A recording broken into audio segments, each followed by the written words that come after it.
نداء الحق صوت قد شجاني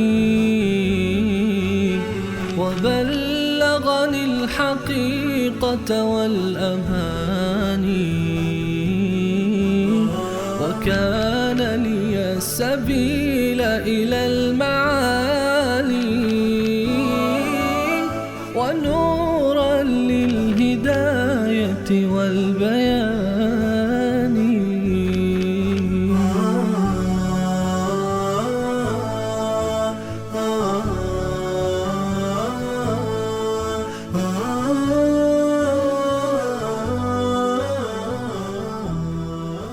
بسم الله الرحمن الرحیم. الحمد لله رب العالمین و صلاة و السلام علی سید الانبیاء والمرسلین حبیبنا محمد و علی آله و صحبه اجمعین.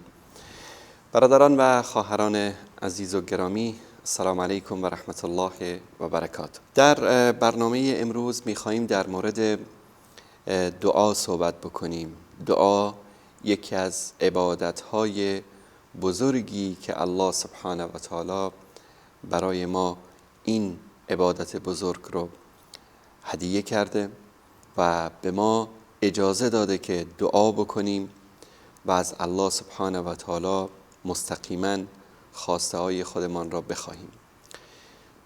فکر میکنم اگر که دعا نمی بود شاید انسانها خاصتا مسلمانها خیلی دچار بیماری های نفسی و روحی می شدن.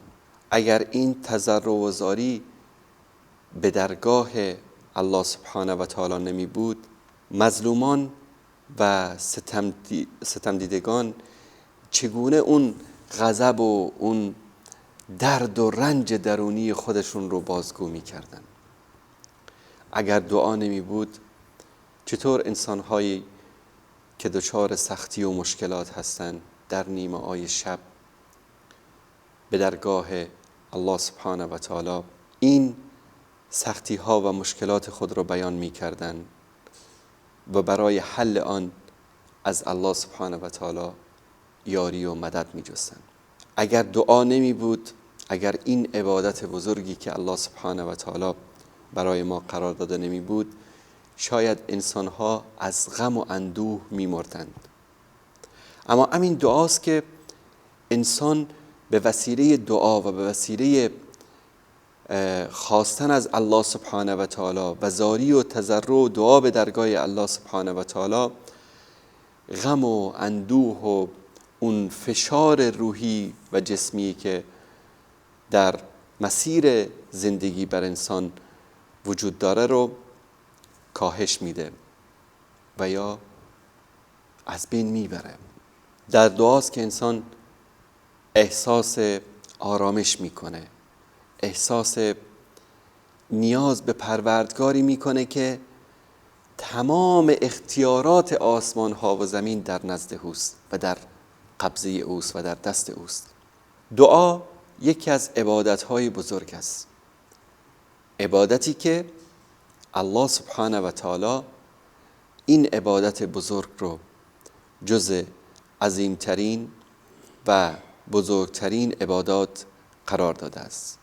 رسول الله صلی الله علیه و آله و سلم می‌فرمایند که دعا مغز عبادت است.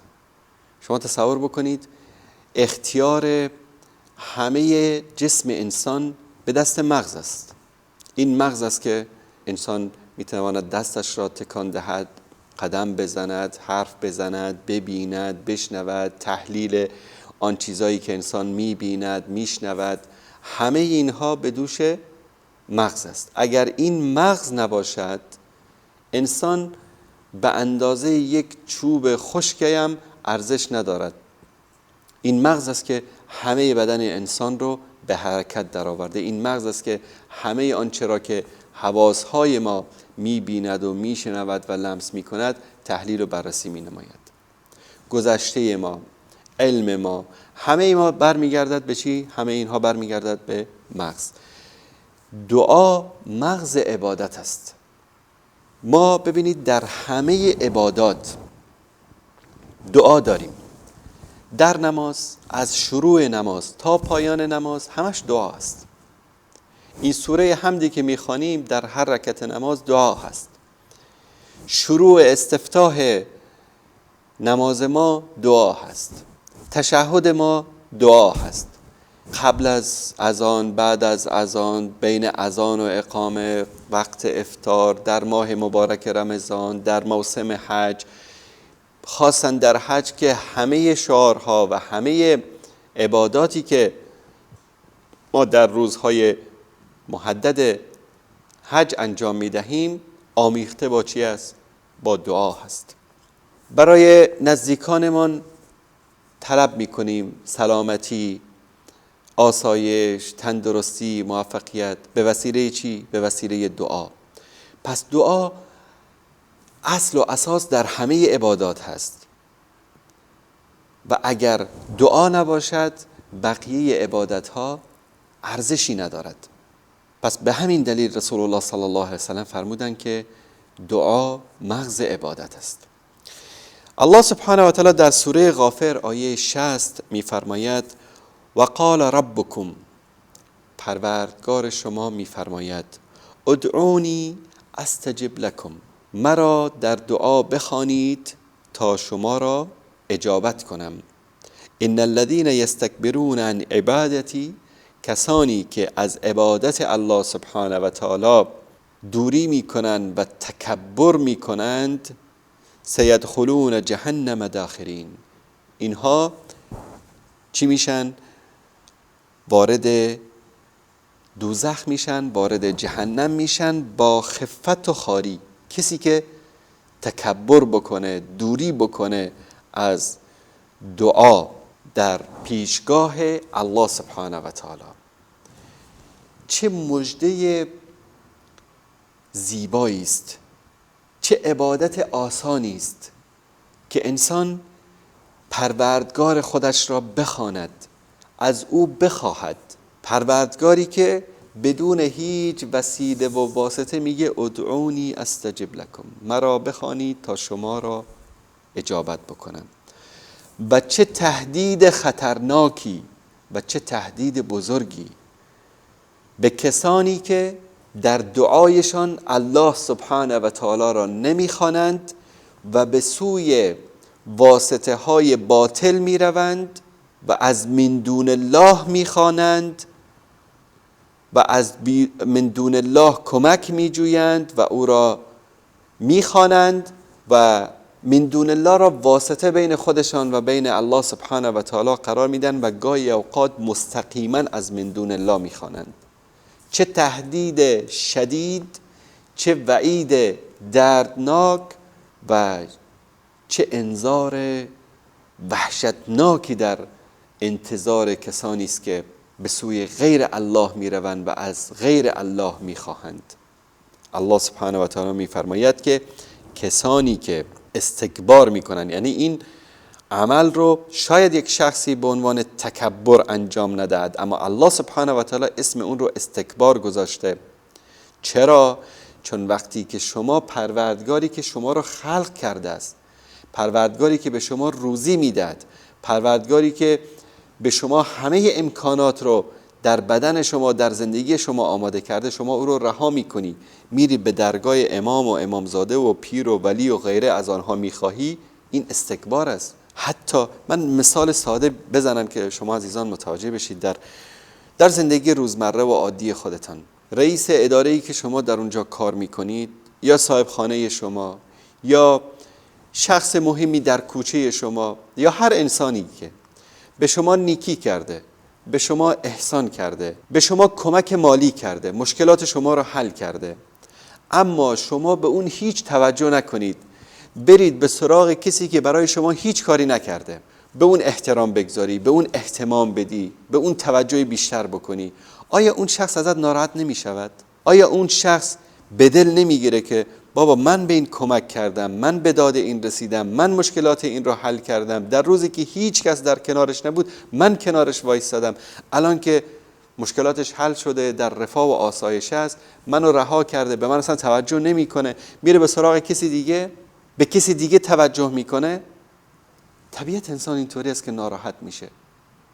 من این مثال رو زدم تا دوستان متوجه بشن که در اینجا وقتی الله سبحانه و تعالی میفرماید که ان الذين یستکبرون، استکبار می‌ورزن، شاید بعضی بگن خب در اینجا چه تکبری وجود داره، چه استکباری وجود داره که انسانی از خدا نخواد بره امامزاده‌ای رو واسطه قرار بده بین خودش و پروردگار، یا مستقیما از فلان امام بخواد. خیلی از این مشرکین در این زمان این حرفا رو میزنن. اینجا استکبار صدق میکند، زیرا رازق الله، رحمان الله، رحیم الله، همه اون امکاناتی رو که ما در جسممون، در زندگیمون، در ماحولمون برای ما مهیا شده از طرف الله. چشم رو به ما داده الله، دست و پا رو به ما داده الله، این زبان رو به ما داده الله، رزق و روزیمون به دست الله هست. این تندرستی و صحتمندی شما از طرف الله سبحانه و تعالی است.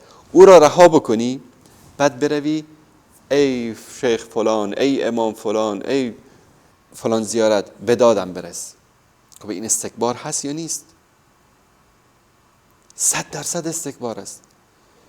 پس وقتی که این عمل زشت رو انسان ناسپاسی انجام بدهد، الله سبحانه و تعالی می‌فرماید که سیدخلون جهنم داخرین، وارد جهنم میشوند با خفت و خواری، با ذلت و دربدری وارد جهنم میشوند.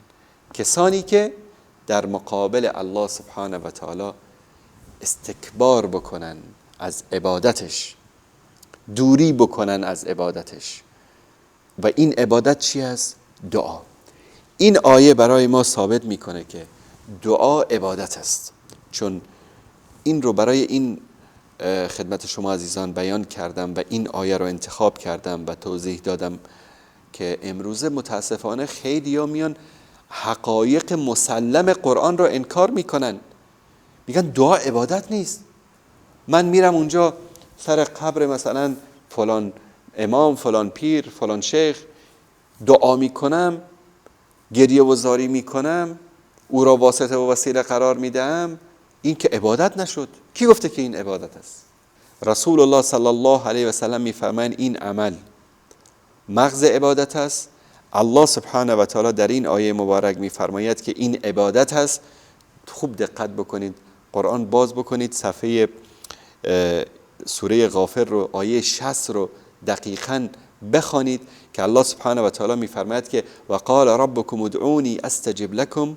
الله سبحانه و تعالی میفرماید که مرا بخوانید در دعا تا شما را اجابت بکنم. ان الذين یستکبرون عن عبادتی از عبادت من. پس دعا عبادت است و کسانی که این عبادت را برای غیر الله انجام بدهند، اینها سیدخلون جهنم داخرین، با خفت و خواری وارد جهنم میشوند. میگویند که این زیارتنامه ها و این دعایی که ما، این بدعت هایی رو که درست کردن و به پیش فلان امام و فلان زیارتگاه و فلان جا میرن میخوانن، اینها که عبادت محسوب نمی شود. الله سبحانه و تعالی در این آیه مبارک میفرماید که این عبادت است و هر عبادتی رو که ما برای غیر الله انجام بدهیم مساوی می شود با چی؟ با کفر. و انسانی که عبادت رو برای غیر الله انجام بدهد وارد جهنم می شود. زیرا عبادت، شرط عبادت این است که فقط و فقط برای الله سبحانه و تعالی باشد. نیت انسان فقط برای الله سبحانه و تعالی باشد و هیچ وقت ولو 1,000,000% این عبادت رو ما برای غیر الله نباید انجام بدهیم. به مجرد این که به اندازه سر سوزنی عبادت ما متوجه غیر الله شود، این عمل ریا محسوب می شود و این عبادتی که انجام می دهیم به دردمان نمی خورد.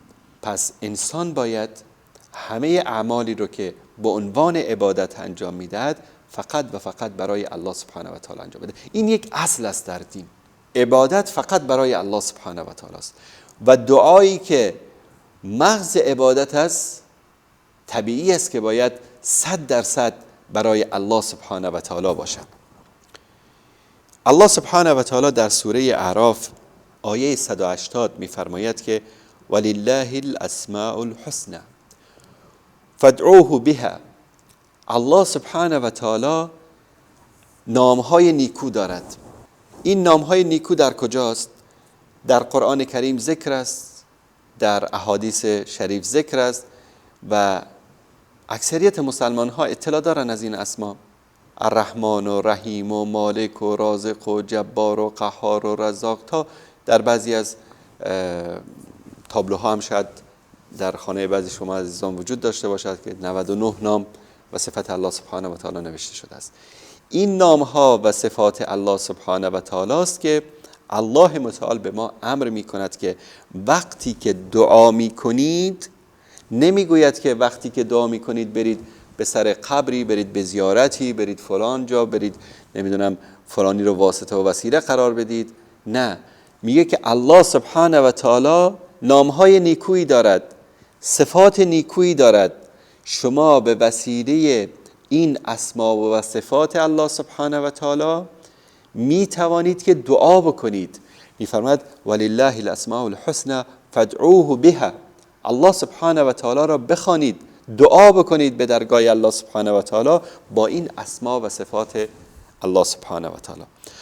و ذروا الذین یلحدون فی اسمائه، و بگذارید کسانی را که در مورد نامهای الله سبحانه و تعالی کجروی میکنن. سیجزون ما کانوا یعملون، اینها به جزای اعمالشون، به کیفر اعمالشون خواهند رسید.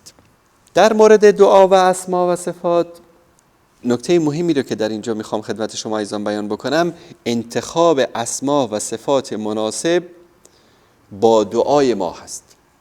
یک انسانی گرفتار ظلم و ستم شده، وقتی که دعا میکنه باید بگه ای پروردگار رحمان، ای پروردگار قادر، ای پروردگار رحیم، تو به من رحم کن، تو مشکلات من را حل بکن، من را از این مصیبت ها نجات بده. نه اینکه بگه ای پروردگار قهار، ای پروردگار جبار، تو به من رحم بکن. پس انتخاب صفات و اسماء مناسب در دعا. به طور مثال کسی میخواد دعا بکنه که الله سبحانه و تعالی بهش رزق بده، ای پروردگار رزاق، تو به من رزق بده. نه اینکه بگه ای پروردگار قهار، تو به من رزق بده. اکثرا اگر در آیات قرآنی که در اواخر آن صفات الله سبحانه و تعالی ذکر هست، در اونجا میبینید که اسما و صفاتی ذکر میشه که با سیاق آیه همخوانی داره. مثلا در آیه‌ای که در اونجا سخن از رحم و مروت و از این مسائل بحث بشه، در اونجا عادتا اسما و صفاتی که ارتباطی با رحمانیت و با رحیم بودن الله سبحانه و تعالی، با رؤوف بودن الله سبحانه و تعالی، با حلیم بودن الله سبحانه و تعالی هست، این صفات رو در آخر آیه میبینیم. مثلا در جایی که قضیه شریعت باشه، احکام باشه، در اونجا بیشتر صفاتی رو که در اواخر آیات میبینید، مثلا عزیز و حکیم است، خداوند با به اصطلاح قدرت و با حکمت. چون در اینجا وقتی که حکمی بیان میشه، اولا با قدرت باید این حکم اجرا بشه، ثانیاً در ورای این حکم حکمتی وجود دارد برای مصلحت انسان ها. پس انتخاب صفات و اسماء مناسب با اون دعایی که ما انجام میدهیم. و در اینجا در مورد این که الله سبحانه و تعالی میفرماید که و ذروا الذین یلحدون فی اسمائه، کسانی که کجروی میکنن در اسما و صفات الله سبحانه و تعالی، یکی که صفات الله سبحانه و تعالی را به انسانها و به کسانی دیگر میدادند، به بت‌هایشان، به پیرهایشان، به امام و امامزادهایشان. اینا الحاد در اسمای الله سبحانه و تعالی است. کجروی در اسمای الله سبحانه و تعالی است که اینا رو واگذار میکنن، این اسما و صفات الله سبحانه و تعالی رو واگذار میکنن به کی؟ به غیر الله، به من دون الله. و این جنایت بزرگی است که الله سبحانه و تعالی در آخر آیه میگه که و اینها رو چیکار میکنه؟ به سزای اعمالشان میرسانه. سیجزون ما کانوا یعملون، این اعمالی رو که انجام میدادن، این عمل زشتی رو که انجام میدادن که اسما و صفات الله سبحانه و تعالی رو بر کسی دیگری مینهند و اختیارات الله سبحانه و تعالی رو به کسی دیگری میدهند، اینها با کیفر سختی مواجه خواهند شد به خاطر این اعمال زشتی که انجام میدادن. پس ما باید در دعایمان فقط الله سبحانه و تعالی را بخواهیم و فقط الله سبحانه و تعالی را خالق و رازق و مدبر همه کائنات بدانیم و صاحب اختیار بدانیم و در دعا غیر از الله سبحانه و تعالی رو صدا نکنیم، غیر از الله سبحانه و تعالی رو ندا نکنیم، چون اوست که خالق است، اوست که رازق است، اوست که به ما همه این نعمت ها رو داده. آیا این از جهالت و از کفران نعمت نیست که او که همه چیز به ما داده ما در کنارش بیایم نیم نگاهی هم به کسی دیگری بکنیم، به بنده ای که مثل ما محتاج الله سبحانه و تعالی است؟ امیدوار هستم که الله سبحانه و تعالی به ما این توفیق رو عطا بکنه که بندگانی باشیم که در دعای ما توحید باشه، در دعای ما اخلاص باشه، در دعای ما صدق با پروردگار باشه. الله سبحانه و تعالی به ما و شما عزیزان توفیق پیروی از قرآن کریم و سنت رسول الله صلی الله علیه و سلم رو نصیب بکنه و صلی الله علی سیدنا و حبیبنا محمد و علی آله و صحبه اجمعین. السلام علیکم و رحمت الله و برکاته.